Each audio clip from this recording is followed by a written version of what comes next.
Welcome to Viral Recaps. Today I'm going to explain an action and adventure movie called The Mask of Zorro from 1998. Spoilers incoming. Let's get right into it. In 1821, when Spain's 300-year rule over Mexico was coming to an end, the people from the northern province known as California called for the demise of the tyrannical Spanish government. Although under orders to return to Spain, Don Rafael, who sat as governor of Mexico at that time, refused to relinquish power without one final reckoning. In the first scene, two young kids, Joaquin and Alejandro, are both peeking through a curtain to witness an execution. They wait for the appearance of the legendary hero, Zorro, to save the day. He comes just in time and prevents three random men from the crowd get executed. Zorro then single-handedly defeats many of the soldiers and gets onto the balcony to mark the governor with a Z as a reminder to never come back again.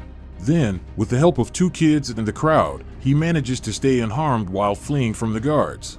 Zorro makes sure to thank Alejandro and Joaquin by giving them his necklace before heading back home on his horse.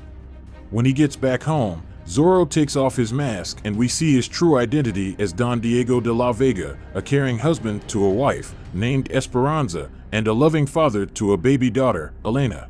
He tells his daughter stories based on his own battles every night to make her fall asleep. A little while later, his wife enters the room and he promises her that was Zorro's final act of bravery. Now that California will join the Union, they won't need him anymore. Then, they share a brief kiss that's quickly interrupted by Rafael and his guards. Apparently, the governor figured out he's Zorro and came to capture him. Diego fights with Rafael, but this gets Esperanza killed in the process as she takes a bullet to save her husband. Diego is broken over the sudden death of his wife and allows himself to be captured. The governor imprisons him, burns his house down, and takes Elena to raise her as his own child.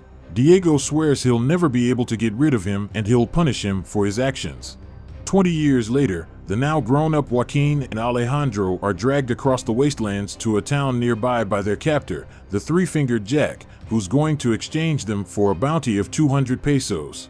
When they get there, everything turns out to be staged and they work as a team to steal some gold and a couple of horses.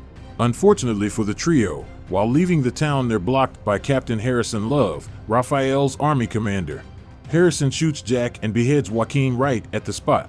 Alejandro manages to escape and hides in the bushes. He watches helplessly as Harrison takes his brother's head as a reward with him. Once they're gone, Alejandro retrieves Zorro's necklace, which fell off his brother's neck. That night, the governor visits a prison on an island to search for Zorro. Even after 20 years, his paranoia won't let him believe that Zorro's gone. He wasn't wrong though, as Diego turns out to be one of the prisoners, but he fails to recognize him.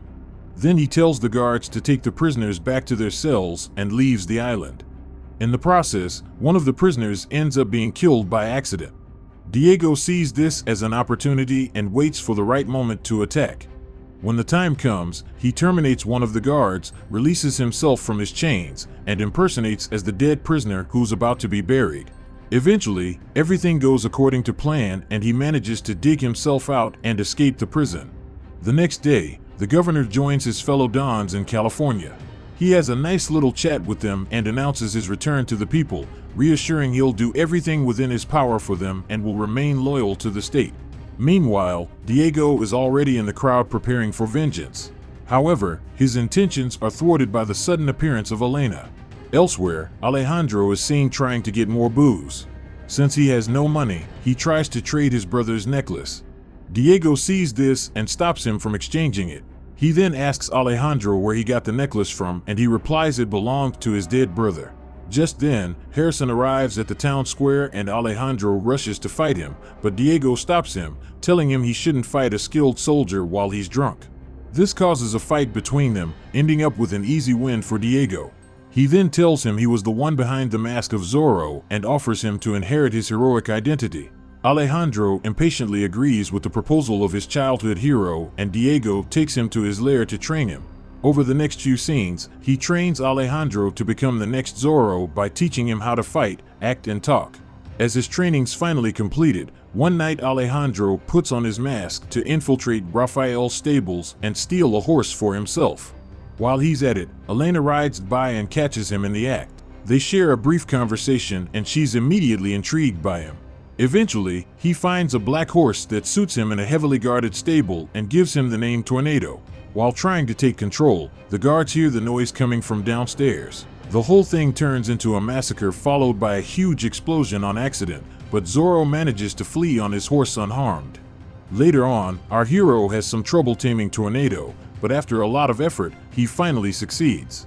When he gets back, Diego tells him the governor is hosting a banquet tomorrow evening and they have to sneak in to figure out the reason behind his return.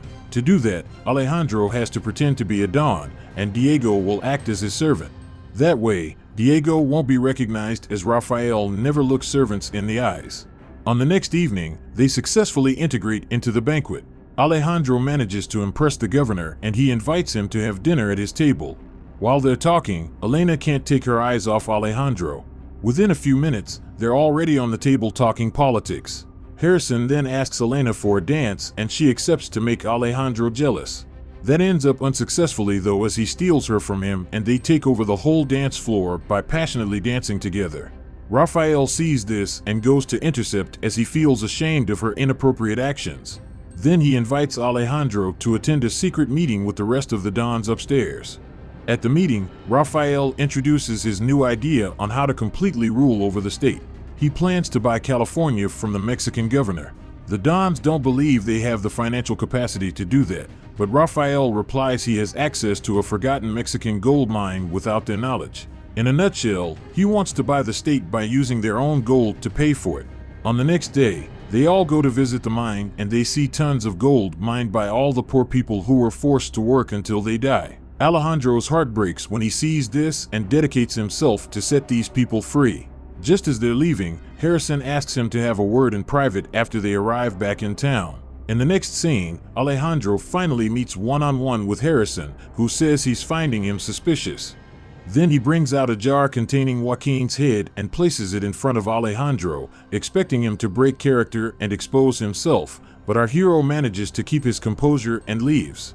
Somewhere around town, a saleswoman recognizes Elena on the streets. She calls her by name and gives her a scarf. Elena is surprised as she doesn't know who she is and follows her to her stall to pay, but the woman tells her it's a gift and that she looks a lot like her mother, Esperanza. Elena feels even more confused as the woman tells her she was her nanny when she was a baby and that her father's name is Diego de la Vega. That night, Alejandro pours his heart out to Diego. He's worried about choosing revenge over saving the people when the time comes. Diego talks some sense into his head and tells him to suppress his hate for Harrison at first and unleash it all out when the right time comes. That night, Harrison and Raphael raise a toast to their impending success. Unfortunately, they're interrupted by the town's alarm. As they go by the window to see what's going on, they see a burning Z in the distance and immediately sense they're in big trouble. They try to prepare themselves, but it's too late as Zorro's already there right above their heads. He sneaked into Raphael's chamber and steals the map of the mine. When they notice it missing, Harrison says they should get all the gold they need out of the mine as soon as possible and then blow it up, including all workers, to hide their traces. He then tells the governor to hide and calls his guards, but a few seconds later Zorro has already disarmed him. He disarms the guards as well and makes them take a convenient position to kick them out of the window. Then, as Raphael appears, Zorro is forced to fight them both simultaneously. He rushes out the window, fights a few more guards, and finally manages to escape. Then he goes back to the stables to check on Tornado, but finds Elena waiting there for him. She tells him to bring back what he's stolen and challenges him to a duel. Alejandro accepts, and despite her skills, she ends up defeated, and thankfully for us halfway naked. Although things just became intriguing, Zorro's forced to leave when he hears the guards approaching.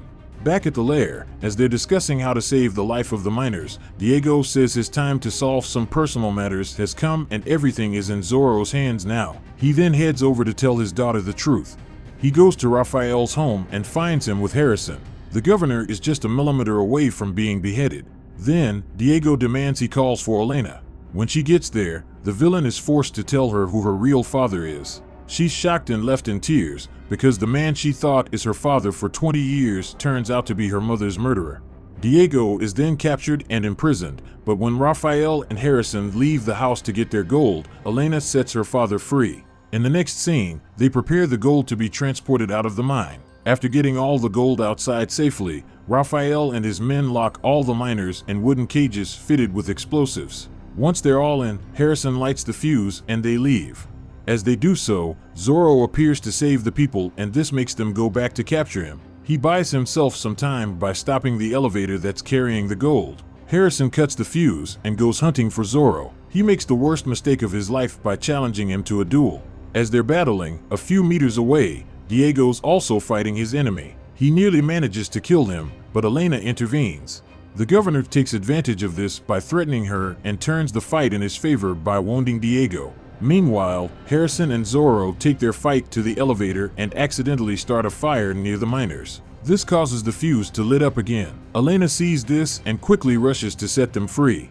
In the meantime, Zorro's fight comes to an end after he thrusts his rapier into Harrison's chest. Diego, on the other hand, manages to tie Raphael's leg on the gold wagon and rolls it down on Harrison. Zorro then rushes to help Elena set everyone free, as the mine is just a few seconds away from being blown up to pieces. In his final moments, Diego expresses his last wish by bringing their hands together. A few years later, Alejandro is seen telling stories to his newborn son, just like Diego used to tell Elena. Hey, if you enjoyed this recap, please consider subscribing and leaving a like, as it helps the channel a lot. Thanks for watching and take care.